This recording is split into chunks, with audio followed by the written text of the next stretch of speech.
everyone, welcome to Theory of Biology, and in today's lecture we are going to discuss about the most accepted model for the structure of the plasma membrane, that is the fluid mosaic model. So let's just discuss about this model, because in the last class we have discussed various hypotheses and model about the structure of the plasma membrane. जैसे हमने Overton का model discuss किया था, जिन्होंने सिर्फ ये बताया था कि there is a lipid layer which is present, single layer of the lipid which is present in the structure of plasma membrane. उसके बाद हमने आपके पास रॉबर्टसन के मॉडल को डिस्कस किया था, ग्रेंडल एंड गॉटल के मॉडल को डिस्कस किया था, जिन्होंने अपने अपने पोस्टुलेट्स और अपने अपने कंट्रीब्यूशन जो थे for the structure of the plasma membrane, उन्होंने अपने पॉइंट्स दिए थे. सो आज जो हम डिस्कस करने वाले वो सबसे ज्यादा, this is the most accepted model for the structure of plasma membrane. Very very important topic of class 11th as well as number of concepts they are related to the structure of plasma membrane, वो आज आप यहाँ पे सीखेंगे. So the fluid mosaic model which is actually explain or it depicts ki how the plasma membrane, the boundary of the cell, it actually looks like. What are the proteins, how many proteins, different type of, like how lipid molecules they arrange themselves. So this is about this concept or this topic actually. So fluid mosaic model, it was proposed for the very first time by the Jonathan Singer and Nicholson in 1972. क्योंकि last में हमने जितने भी models को discuss किया था वो 1950s and 60s के अराउंड थे. 1972 में सिंगर एंड निकोलसन के मॉडल के नाम से ये मॉडल जो है काफी फेमस है, जो कि प्लाज्मा मेम्ब्रेन की स्ट्रक्चर को एक्सप्लेन करता है. अगर हम इस मॉडल की बात करें तो सिंगर एंड निकोलसन ने सबसे पहले ये बताया था कि जो हमारी प्लाज्मा मेम्ब्रेन की स्ट्रक्चर होती है, जो किसी सेल को बाउंड करती है, सेल की एक्चुअली में बाउंड्री को डिफाइन करती है, वो स्ट्रक्चर सॉलिडिफाई नहीं होती, बल्कि वो कैसी होती है, एक लिपिड जैसी, एक लिक्विड जैसी स्ट्रक्चर होती है, यानी कि फ्लूइड जैसी स्ट्रक्चर होती है, जिसकी वजह से, यानी कि आप समझ सकते हो कि कुछ ऐसा जो जेली जैसा है, partially solid but partially liquid. So it is dynamic in nature, मतलब प्लाज्मा मेम्ब्रेन की जो स्ट्रक्चर होती है वो कैसी होती है, डायनामिक है. मतलब it is not a rigid like a cell wall.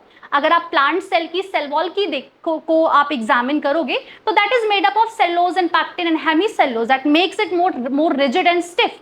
But it is not a stiff, it is very fluid in nature, fluidity in nature. So it is dynamic in nature and fluid like basically nature है यहाँ पे plasma membrane का. The another term that we use to explain the structure is quasi-fluid. Quasi-fluid का मतलब होता है partly it is solidified but partly it is liquid like. यानी कि आप इसका एग्जाम्पल ले सकते हो जैसे जेल होता है, राइट, जैसे अगार जेल होता है, तो it is just like that. तो quasi-fluid होता है, it is not a 100% solidified structure. Because when we discuss about the structure of the plasma membrane, and it is because it is dynamic in nature, it is fluid like, तो will basically this structure it explains the different concepts. जैसे कि अगर हमारे पास अगर plasma membrane की structure fluid जैसी है, तो that explain how the plasma membrane is going to repair quickly itself. यानी कि किस तरीके से अगर कोई सेल मेम्ब्रेन डैमेज हो गई है, इंजर्ड हो गई है, तो उसका फ्लूइड नेचर क्या हेल्प करेगा उसको रिपेयर करने में. एबिलिटी टू फ्यूज, आपको पता है कि किस तरीके से दो सेल फ्यूज करती है, दो सेल की मेम्ब्रेन किस तरीके से फ्यूज करती है, तो that concept is also explain by this structure और this model. How the cell membrane they expand so that the cell become enlarge and they contract themselves, किस तरीके से सेल श्रिंक होती है और अपने साइज को बड़ा करती है. Then cell division, secretion, because कुछ सेल्स जो होती है वो अपने अंदर से केमिकल्स को बाहर निकालेंगी, सिक्रीशन. एंडोसाइटोसिस का मतलब होता है कि कुछ मॉलिक्यूल्स को, चाहे वो लिक्विड है या सॉलिड है, किस तरीके से सेल वेसिकल्स के फॉर्म में उसको इंगल्फ कर लेगी. So all this concepts we describe with the help of this plasma membrane structure. So that is all about the brief about the plasma membrane. But brief के बाद अभी हमें थोड़ा सा डिटेल में इसको डिस्कस करना है. यहाँ पे आप एक डायग्राम देख सकते हैं. ये जो डायग्राम है ये है सेल मेम्ब्रेन का. अब ये डायग्राम कैसे बना हुआ है इसको थोड़ा सा मैं ब्रीफ कर रही हूँ.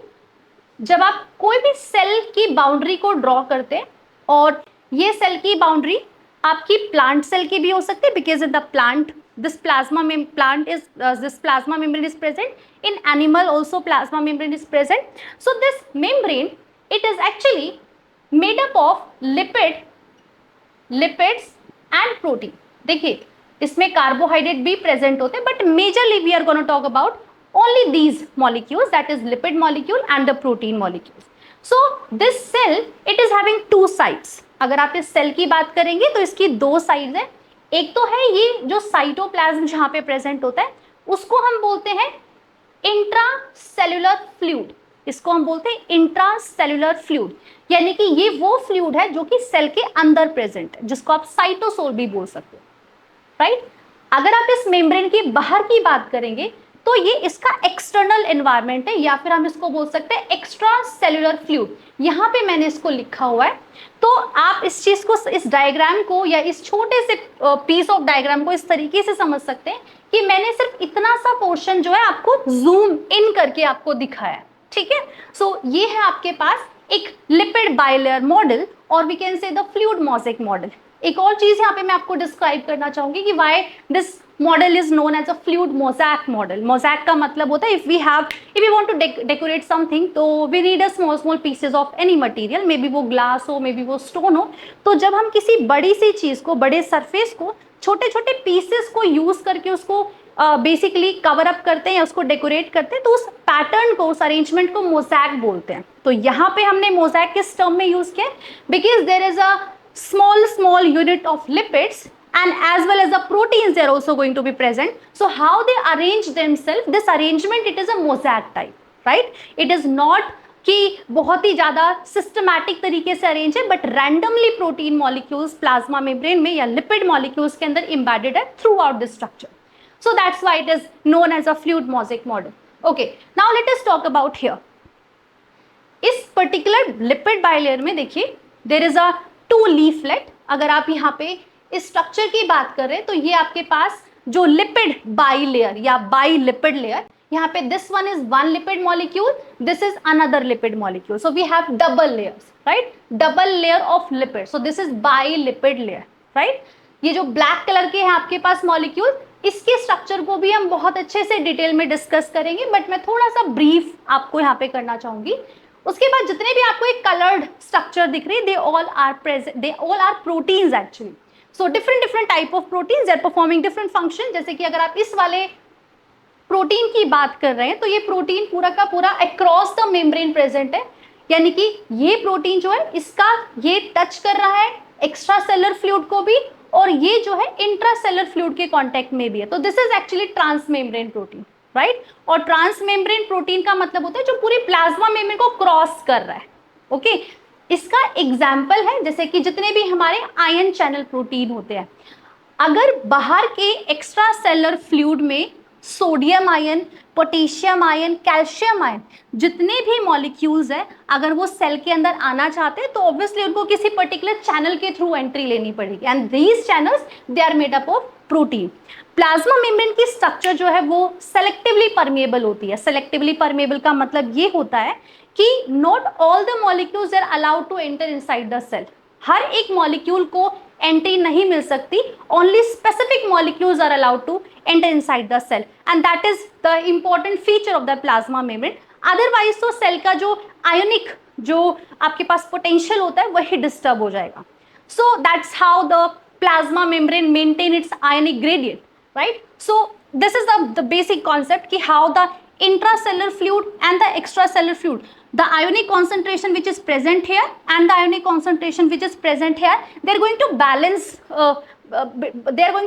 with the help of these protein. Okay, so this red color, it is a transmembrane protein, and here the example is ion channel protein. For example आपके पास हाइड्रोजन आयन चैनल है, पोटेशियम आयन चैनल है, sodium ion channel है. इसके अलावा आप यहाँ पे देखिए this protein, it is also a transmembrane protein. Yes, because this protein is facing the ECF side and the ICF side, यानी कि intracellular side and the extracellular side. तो ऐसे वो प्रोटीन जो कि दोनों साइड प्रेजेंट है ना. दोनों साइड का मतलब है कि अगर ये बाइलिपिड लेयर है, उस बाइलिपिड लेयर को क्रॉस कर रहे हैं, तो जो ट्रांसमेम्ब्रेन, इनको ट्रांसमेम्ब्रेन प्रोटीन बोला जाता है. ठीक है, इनको ट्रांसमेम्ब्रेन प्रोटीन बोला जाता है. यहाँ पे जो एग्जाम्पल है वो है आपका ट्रांसमेम्ब्रेन ग्लाइकोप्रोटीन है. ग्लाइकोप्रोटीन का मतलब आपको पता होना चाहिए. ग्लाइको का मतलब होता है शुगर, यानी कि शुगर के मॉलिक्यूल, शुगर मॉइटी यहाँ पे प्रेजेंट होगी. आप देख सकते हैं ये शुगर मॉलिक्यूल है और ये प्रोटीन है. तो this complete structure it is a transmembrane glycoprotein. Apart from that there are some molecules of cholesterol are there, and as well as these are the carbohydrate molecule which is only present on the outer side or outer surface of the plasma membrane. They will not going to be present on the inside, right? So that's a brief about. So before we discuss in detail ki how like on the basis of the structure and the function, intrinsic and extrinsic type of protein, we need to discuss about the structure of lipid molecule in detail. Okay, so यहाँ पे आप एक simple lipid molecule को अगर आप यहाँ पे देखेंगे थोड़ा सा इलेबोरेट करके, तो ये जो आपके पास हेड पोर्शन है, आप इसको हेड पोर्शन बोलते हैं. Head portion always it face the aqueous side. आप देखो यहाँ पे एक्वस साइड होगा, राइट? क्योंकि ये एक्स्ट्रा सेलर फ्लूइड है, बट एक्स्ट्रा सेलर फ्लूइड में भी यहाँ पे आपके पास एक्वस साइड मिलेगा, एक्वस स्पेस मिलेगा. अगर आप इस वाले लीफलेट की बात करें, देयर आर टू लीफलेट ना, the one leaflet another leaflet. So this leaflet is also facing this aqueous environment or it is an intracellular fluid. But these hydrophobic tail, these are the hydrophobic tail. They are actually inside of this lipid layer. यानी कि they are not facing this aqueous phase. They are hydrophobic. They are facing each other. Okay? So आपके पास bilipid layer में जो ये एक lipid molecule है, इस lipid molecule के दो कंपोनेंट है. The first one is a head and the another one is tail portion. Head portion जो वाटर को फेस करेगा, है ना, जो वाटर के साइड है, उसको आप क्या बोलोगे? उसको आप बोलोगे हाइड्रोफिलिक. यानी कि जो आपका हेड पोर्शन है ये कैसा होने वाला है? It is hydrophilic. You can see I have written here hydrophilic. This is hydrophilic. आप समझ सकते हैं कि क्यों है हाइड्रोफिलिक, राइट? उसके बाद आप देखिए, this is the hydrophobic tell. So these two hydrophobic tell, they are facing not the aqueous side but they are facing this hydrophobic side, means they are away from the water molecule. So that is why it is known as hydrophobic tail, right? So we have two hydrophobic tail. Now we need to discuss in detail ki how what kind of chemical they are present in this head portion and what are those fatty acid chains which are making the saturated and unsaturated type of this tail, right? So this particular head portion, basically if we talk about this lipid molecule, it consists of the four component. कौन से components है मैं यहाँ पे लिख रही हूँ. The first component is glycerol. Glycerol, the first component is glycerol. ये देखिए मैंने mention किया यहाँ पे, this one, right? Glycerol के अलावा the second component that we are talking about, it is the fatty acid chain. Fatty acid chain. Right? The third component is alcohol, right? And the fourth one is the phosphate group. Phosphate group. Okay?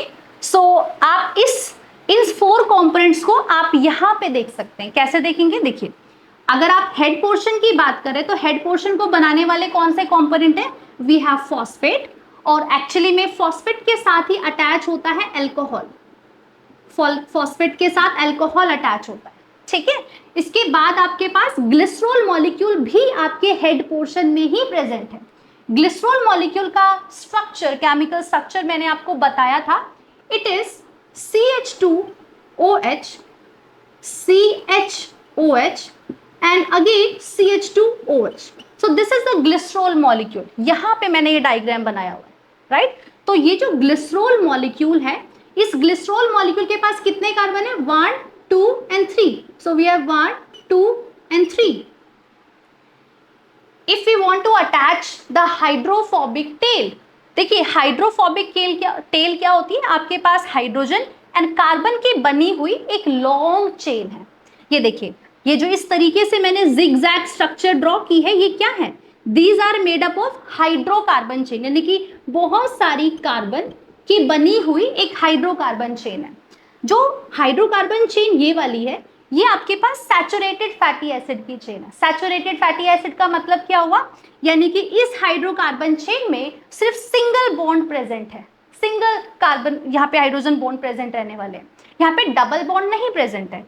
अगर आप दूसरे tell की बात कर रहे हैं, आपको इस टेल में थोड़ा सा किंक दिख रहा होगा ना, ये बेंडिंग दिख रही होगी, ये बेंडिंग क्या डिपिक्ट कर रही है कि there is a double bond present है, जिसकी वजह से ये पर्टिकुलर एंगल बन गया है, राइट। तो यहाँ पे आपके पास this double bond is present in between the hydrocarbon chain and that is why it is now not saturated, it become unsaturated fatty acid chain.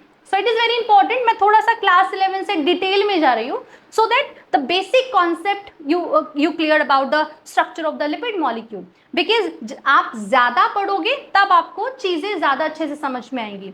जितना एनसीईआरटी में गिवन है that is more enough if you want to revise that concept, but अगर आप उस concept को detail में समझेंगे तो आपको प्लाज्मा मेम्ब्रेन का फंक्शन समझ में आएगा।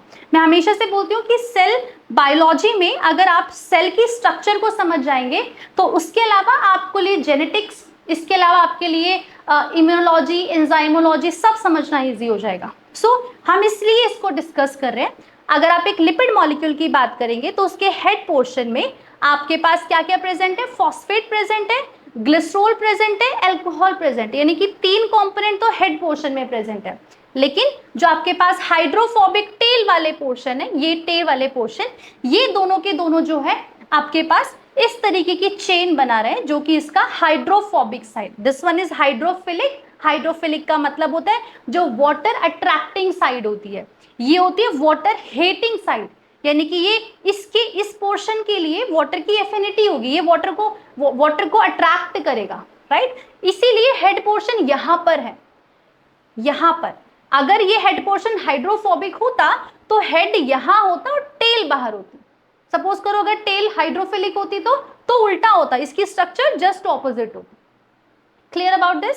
सो that is all about the structure of the this lipid molecule. In case of, मैं इस पर्टिकुलर डायग्राम को अभी मैं इरेज करी हूँ so that I can explain you कि how different type of phospholipid molecules या lipid molecules are present in the structure of plasma membrane. So थोड़ा सा brief, not in that detail. In case of plasma membrane, PM का मतलब plasma membrane, right. So in plasma membrane because lipid molecules are present. अभी हम सिर्फ और सिर्फ lipids की बात कर रहे हैं, प्रोटीन को नहीं डिस्क्राइब कर रहे हैं, प्रोटीन को इसके बाद डिस्कस करेंगे। लिपिड मॉलिक्यूल्स की बात करें तो लिपिड मॉलिक्यूल्स जो है आपके पास टोटल 3 टाइप्स के प्रेजेंट है। अगर आप फर्स्ट टाइप ऑफ लिपिड की बात करें तो वो है आपके पास phospholipid. Phospholipid, the first type of lipid is phospholipid, the second type is it is glycolipid, and the third type of lipid it is sterol. Clear? आपके पास ये जो पूरी स्ट्रक्चर है प्लाज्मा मेम्ब्रेन की, इसमें हम लिपिड्स की बात कर रहे हैं because different type of cells में लिपिड और प्रोटीन का रेशियो अलग अलग होता है। अगर रेशियो अलग अलग है तो अलग अलग टाइप के लिपिड्स भी प्रेजेंट होने वाले हैं। So here 3 types of lipid molecules are present, phospholipid, glycolipid, sterol. Major जो कंट्रीब्यूशन होता है, मेजर जो होता है वो आपके पास फॉस्फोलिपिड भी ही प्रेजेंट होता है, बट फिर भी ग्लाइकोलिपिड्स भी प्रेजेंट होते हैं। जैसे आप देख सकते हैं, ये देखिए ग्लाइकोलिपिड्स, यहाँ पे ये दिस इज ग्लाइकोप्रोटीन, बट अगर किसी लिपिड मॉलिक्यूल के साथ शुगर मॉलिक्यूल अटैच हो जाएगा तो आपके पास ग्लाइकोलिपिड्स बन जाएंगे। Then we have sterol. Sterol का एग्जाम्पल हम कोलेस्ट्रोल ले सकते हैं। कोलेस्ट्रोल, ये देखिए, ये जो स्ट्रक्चर आप देख रहे हो in between this plasma membrane, it is cholesterol. हालांकि इनका फंक्शन अभी बहुत ज्यादा नहीं अभी तक इन्वेंट हुआ है, पता नहीं चला है कि एग्जैक्ट फंक्शन क्या है, but still there is a few proportion of cholesterol which is present in between this plasma membrane structure. Now let us talk about the phospholipid, right? Phospholipid को phospholipid इसलिए बोलते हैं क्योंकि ये वो लिपिड होते हैं एक्चुअली जो कि जिनमें फॉस्फेट ग्रुप प्रेजेंट होने वाला है, ठीक है। तो फॉस्फोलिपिड्स को हम डिस्कस कर लेते हैं सबसे पहले। Let us talk about the phospholipid. Phospholipid, they are further 2 types. The first one is glycerophospholipid. Glycerophospholipid. The second type is sphingophospholipid. Sphingophospholipid. Okay, so I hope मुझे पता है कि these terms they are not mentioned in CRT, but few examples are mentioned. I think lecithin is mentioned in your NCRT, so there is one example of these type of phospholipid. Now let us talk about थोड़ा just one line discussion about the glycerophospholipid. Glycerophospholipids are the phospholipids specifically in which glycerol molecule is present. Means these type of phospholipid mainly they are derived from the glycerol molecule. अभी जो diagram यहाँ पे draw किया था मैंने इस तरीके से, आपने देखा था कि उस पर्टिकुलर मॉलिक्यूल में, लिपिड मॉलिक्यूल में ग्लिसरॉल मॉलिक्यूल प्रेजेंट था, तो दैट वाज एक्चुअली ग्लिसरोफॉस्फोलिपिड. ठीक है, दैट इज ग्लिसरोफॉस्फोलिपिड. स्फिंगोफॉस्फोलिपिड्स क्या होते हैं? स्फिंगोफॉस्फोलिपिड्स वो होते हैं जिसमें ग्लिसरॉल मॉलिक्यूल नहीं प्रेजेंट होता बल्कि अमाइनो अल्कोहल प्रेजेंट होते हैं. यानी कि 4 कंपोनेंट्स कौन कौन से थे हमारे हेड पोर्शन में? हेड पोर्शन में हमारे पास एक तो था फॉस्फेट मॉलिक्यूल, फॉस्फेट. इसके अलावा हमारे पास थे ये फैटी एसिड चेन जो कि हाइड्रोफोबिक साइड बना रही थी, फैटी एसिड चेन. यहां पे आपके पास जो अल्कोहल था और ग्लिसरॉल था, यहां पे ग्लिसरॉल ना प्रेजेंट होके यहां पे क्या प्रेजेंट होते हैं? Amino alcohol. अमाइनो अल्कोहल, और अमाइनो अल्कोहल के साथ फॉस्फेट का बॉन्ड होता है by the amide. Amide bond is present. So example मैं आपको देना चाहूंगी स्फिंगोफॉस्फोलिपिड में, जैसे कि आपके पास स्फिंगोसीन. स्फिंगोसीन इसका एग्जाम्पल है. यहाँ पे स्फिंगो उसको अमाइनो अल्कोहल की यूनिट को स्फिंगोसीन बोलते हैं. स्फिंगोफॉस्फोलिपिड्स जो प्रेजेंट होती है, यस, ये आपके पास नर्वस टिश्यू में प्रेजेंट होती है. जो आपके पास नर्वस टिश्यू में जो माइलिन की शीट होती है, माइलिन शीट, नर्व सेल की जो माइलिन शीट होती है, it is made up of sphingophospholipid. Right? Now let us talk about this. That is all about the phospholipid. Again, I'm repeating, phospholipid is one of the type of the lipid, further divided into 2 types, glycerophospholipid and sphingophospholipid. This glycerophospholipid in which the main derivative molecule, it is glycerol. Here it is not glycerol, it is sphingosine. It is this amino alcohol molecule is present here, right? So that is all about this phospholipid. Now let us talk about the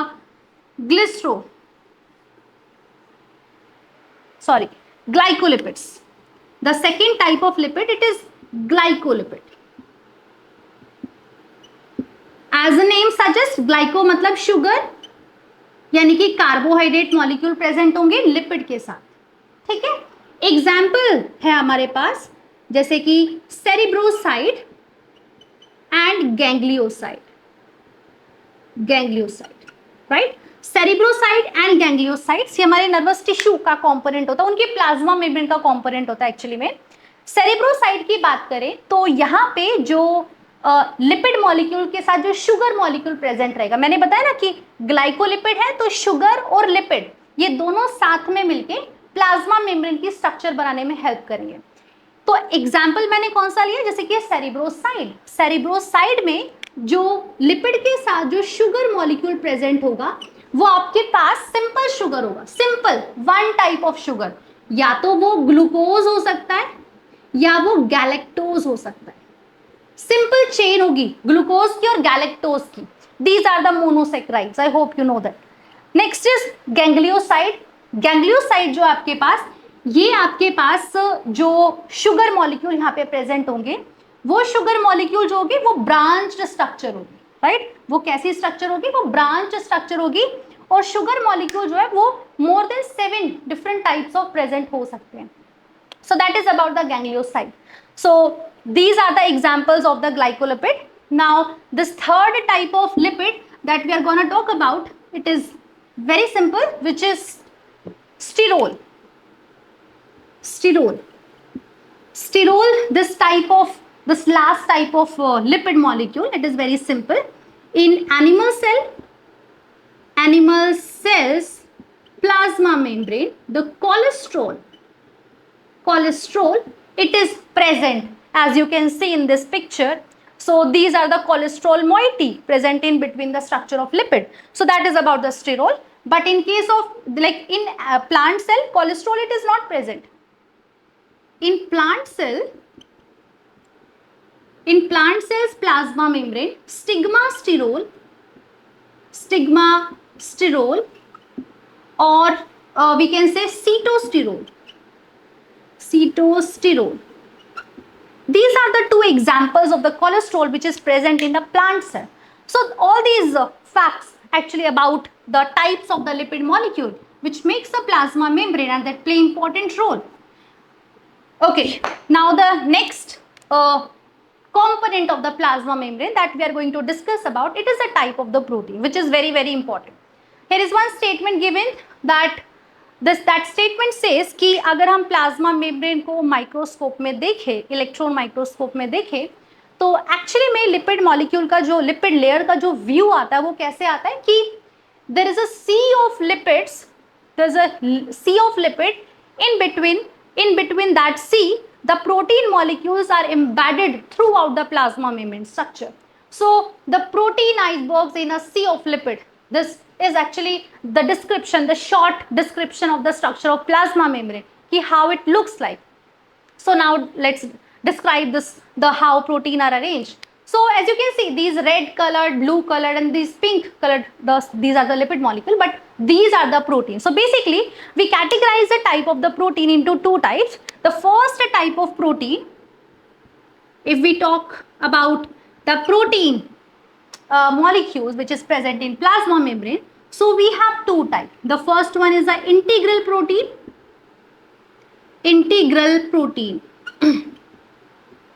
Or we can say the another name is intrinsic protein. अब देखिए intrinsic protein क्या है. ऐसे protein जब भी हम plasma membrane को analyse करते हैं तो there are few protein which can easily extracted out.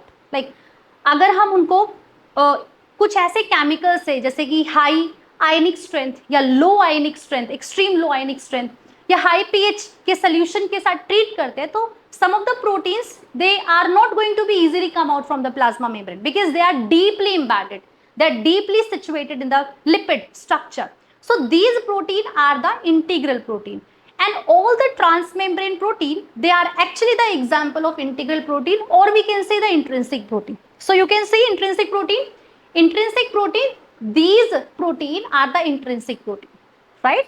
Intrinsic protein कौन से प्रोटीन होते हैं जिनको इजीली नहीं निकाल सकते हम प्लाज्मा मेम्ब्रेन की स्ट्रक्चर से, लिपिड के अंदर से, लिपिड में बहुत डीपली वो प्रेजेंट होते हैं by different kinds of bone, the covalent bonds. So these proteins are the integral protein. Clear this thing? Examples जितने भी आयन चैनल्स हैं आप कोई भी एग्जाम्पल ले सकते हैं. इंटीग्रल प्रोटीन की अगर आप बात करिए, देखिए we have further two categories.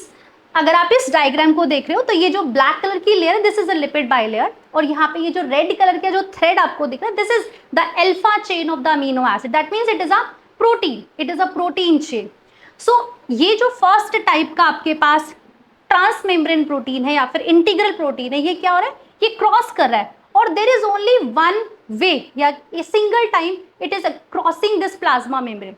So this is known as a transmembrane alpha helix, और we can say the one pass protein. One pass मतलब जिसने एक ही बार प्लाज्मा मेम्ब्रेन को क्रॉस किया है, इसको हम बोलते हैं आपके पास this type of integral protein, it is a one pass, और इसको हम मोनोटॉपिक भी बोलते हैं. इट इज मोनोटॉपिक, जो सिर्फ एक बार क्रॉस करेगा. इसका हम एग्जाम्पल लेते हैं जैसे कि ग्लाइकोफोरिन. This type of protein is this type of transmembrane protein, it is present on the surface of the plasma membrane of RBC.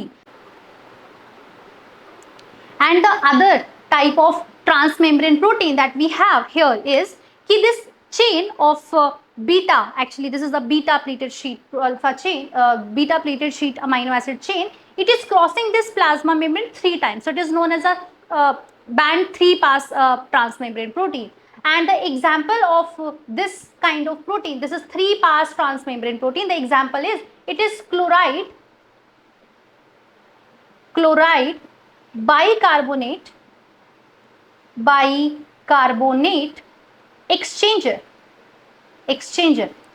ये आप जब ह्यूमन फिजियोलॉजी पढ़ेंगे तो how in the this particular protein, this transmembrane protein, which is crossing this membrane 3 times, it is present on the surface of RBC, which is responsible for the chloride exchange. So these two examples, देखिए because मैं आपको पहले ही बता रही हूँ, तो जब आप फिजियोलॉजी पढ़ेंगे तो आप यहाँ पे कनेक्ट कर पाएंगे इस चीज को कि किसी भी सेल के प्लाज्मा मेम्ब्रेन में जो भी प्रोटीन प्रेजेंट होते हैं उनका कुछ ना कुछ इंपॉर्टेंट रोल या फंक्शन होता है, और उस इंपॉर्टेंट रोल को पढ़ना इतना जरूरी होता है कि बिना आप उस स्ट्रक्चर को पढ़े आप फंक्शन नहीं पता कर सकते. So these two different type of transmembrane protein, they are the type of the intrinsic or integral protein. On the other hand, the second type of protein which is extrinsic, or we can say it is the protein which are actually present on the outer surface of the plasma membrane.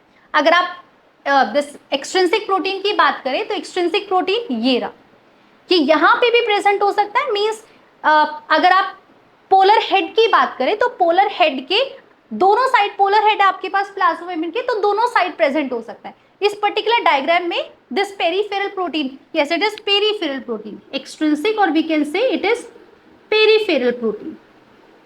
They can easily extracted out from the structure of plasma membrane if we treat the plasma membrane, the cells of plasma membrane with a high acidic condition or ionic solution or extreme low ionic condition or solution.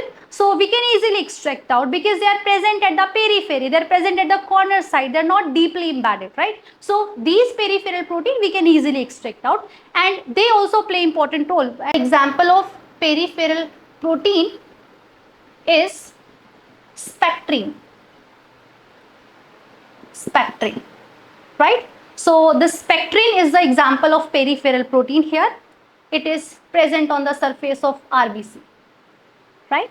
So that is all about the structure of the plasma membrane, which is this model. All these points, they were explained by the Singer and Nicholson, how they explained the complete structure of the protein and this complete plasma membrane structure, how protein, they are playing their important role so that the cell can perform its important function inside the cytoplasm, and how lipid molecules, they are maintaining the fluidity. One more important point I would like to explain here, the dynamic nature of this lipid molecule of the plasma membrane, it is also due to that these lipid molecules are not only going to be present here, means they can flip-flop their position, they can change their position. यानी कि ये jump करके यहाँ आ सकते हैं. Outer leaflet और inner leaflet के lipid molecules and protein molecules अपनी पोजीशन को चेंज कर सकते हैं, और इसी पोजीशन को चेंज करने की वजह से प्लाज्मा मेम्ब्रेन का जो नेचर है वो फ्लूइड जैसा है, वो लिक्विड जैसा है. अगर सॉलिडिफाई होता तो ये मॉलिक्यूल्स अपनी फिक्स पोजीशन पे ही रहते. क्योंकि ये फ्लूइड जैसा है, ये इसी बात से पता चला कि ये अपनी पोजीशन को चेंज कर रहे थे. सो that is all about the fluid mosaic model of the plasma membrane. I hope कि आपको ये कंप्लीट जो कॉन्सेप्ट है, जो स्ट्रक्चर है, जो एक्सप्लेनेशन है, वो आपको समझ में आ गई होगी. Thank you for watching this video.